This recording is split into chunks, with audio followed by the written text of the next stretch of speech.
அனைவருக்கும் வணக்கம். ஒன்றிய அரசோட பட்ஜெட் தாக்கல இன்னைக்கு நிர்மலா சீதாராமன் அவர்கள் வாசிச்சிருக்காங்க. இந்த வாசிப்புல தமிழ்நாடுக்குன்னு ஒரு திட்டம் கூட கொண்டு வரல.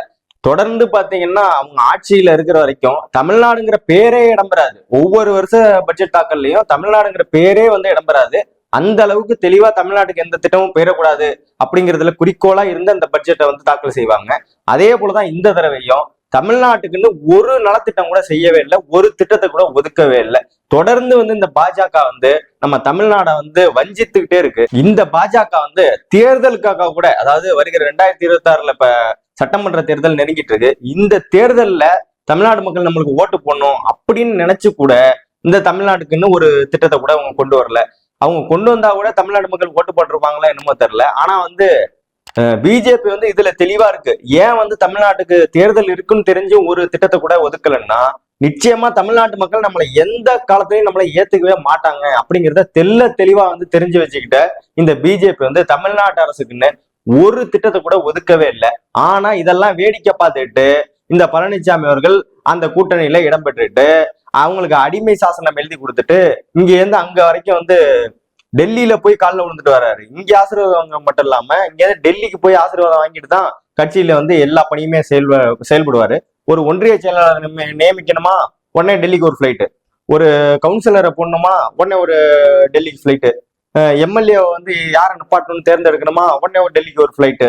இது போலதான் செயல்பட்டு இருக்காரு இந்த பழனிசாமி. தொடர்ந்து தமிழ்நாடை வஞ்சிக்கக்கூடிய இந்த பாஜகவை வேற இருக்கிற வரைக்கும், எப்படி வேற இருக்கிற வரைக்கும் ஒரு திராவிடன் ஓய மாட்டோம். தமிழ்நாடை பொறுத்தவரையில முன்னணி மாநிலமா ஒவ்வொரு இதுக்கும் செயல்பட்டு இருக்கு. நீங்க கல்வியில சிறந்தது தமிழ்நாடு, வளர்ச்சியில சிறந்தது தமிழ்நாடு, தொழில்துறையில சிறந்தது தமிழ்நாடு, கலாச்சாரத்துல சிறந்தது தமிழ்நாடு, மொத்த இந்தியாவுக்கு எடுத்துக்காட்டா விளங்கக்கூடியது தமிழ்நாடு தான். இந்தியாவுடைய முன்னணி மாநிலமா திகழ்றது தமிழ்நாடு தான். அனைத்திற்கும் கலாச்சாரம், பண்பாடு, இலக்கியம் அத்தனையும் முதல் ஆளா நம்ம திறம்பட செயல்பட்டு இருக்கோம். நம்ம தமிழ்நாட கொண்டாடலனாலும் பரவாயில்ல, ஏன் தள்ளிவிட பாக்குறாங்க அப்படிங்கிறதா எங்களோட கேள்வியாகவே இருக்கு. ஒட்டுமொத்த தமிழர்களுடைய கேள்வியே இதுதான்.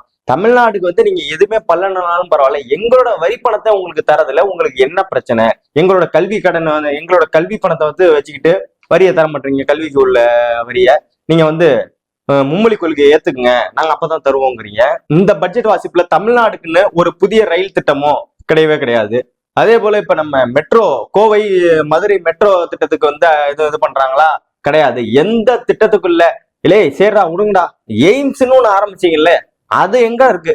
அதுக்கு ஒரு செங்கல் நட்டிங்க, அதையும் உதயநிதி எடுத்து உங்கள்கிட்ட காமிச்சிட்டு போய் திரும்ப வச்சிருக்காரு. திரும்ப அடுத்த தேர்தலுக்கும் அதான் எடுத்துட்டு நாங்க பிரச்சாரம் பண்ணணும் போல. இது வரைக்கும் அந்த ஒரு செங்கலை தவிர வேற என்னத்த நட்டீங்க? அதையாவது முதல்ல முடிங்க. ஒண்ணுமே வேணாம், தமிழ்நாடே எங்களுக்கு வேண்டாம், தமிழ்நாடு இல்லட்டா எங்களுக்கு திராவிட நாடுங்கிற கோரிக்கைய எங்க தலைவர்கள் வச்சு போல எங்களை ஒதுக்கி விட்டுருங்க, நாங்க தனியா எங்களோட சாம்ராஜ்யத்தை நாங்க தனியா கட்டி எழுந்துக்கிறோம் அப்படின்னு தான் நாங்க சொல்றோம். இத கேட்க சொன்னா அண்ணாமலை தெரு தெருவா சாட்டை அடிச்சு இங்க குரலி வித்த காட்டக்கூடாது. அண்ணாமலை அவர்கள் உண்மையான ஆண்மகனா இருந்தா என்ன பண்ணணும்னா அந்த சாட்டையை எடுத்துட்டு போய் நிர்மலா சீதாராமனை வெளுன்னு வெளுக்கணும். வெளுத்து, ஏன்பா நீங்களாம் தமிழ்நாடு தானே, நீங்க தமிழ்நாட்டு பொண்ணு தானே, நீங்க தமிழ்நாட்டுக்கு தானே நிதியை முதல்ல ஒதுக்கணும், ஏன் தமிழ்நாடை வஞ்சித்து தமிழ்நாட்டுங்கிற பேரே இடம்பெறாத அளவுக்கு பாத்துக்கிறீங்களே, அது ஏன் அப்படின்னு கேட்கறத விட்டுட்டு இங்க திமுக எதிரி கட்சி, திமுக அப்படியே தமிழ்நாட்டு மக்களுக்கு எதிரி, இந்துக்களோட எதிரி, பாசிசம் அப்படின்னு எங்கள்கிட்டயே பாசிச பாஜக போட்டுட்டு இருக்காங்க. இதுல ஹெச் ராஜா பாவம் முருகனை போய் டெய்லி மலையில ஏறி பார்த்தாரு.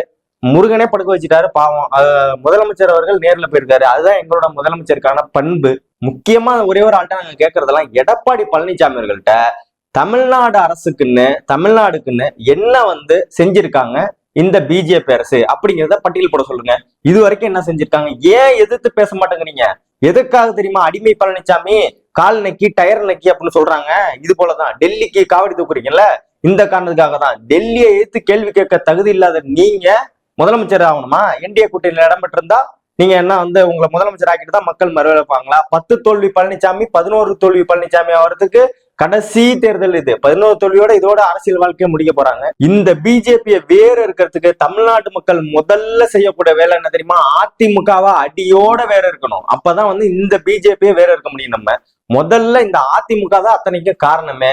அவங்கள முதல்ல கையை பிடிச்சி அழைச்சிட்டு வரதே அவங்கதான். இங்க நம்ம எங்க தமிழ்நாடு மக்கள் எல்லாம் இழிச்சவாயின்னு நினைச்சிட்டு இங்க கொண்டாந்து எல்லாரையும் அவங்கள அங்க இருந்து கொண்டாந்து இங்க விட்டுறலாம், நம்ம இந்த பார்ப்பனிய அடிமையா நம்ம வேலை பார்க்கலாம் அப்படின்னு நினைச்சிட்டு இருக்கீங்க. தமிழ்நாடு எப்பவுமே டெல்லிக்கு அவுட் ஆஃப் கண்ட்ரோல் தான். அது எங்க முதலமைச்சர் மு.க.ஸ்டாலின் இருக்கையும் உங்களால ஒரு ஆணியையும் தமிழ்நாட்டுல இருந்து புடுங்க முடியாது. வெல்வோம் 200, படைப்போம் வரலாறு, தமிழ் தீ பரவட்டும், தமிழர் வாழ்க, தமிழ்நாடு வாழ்க.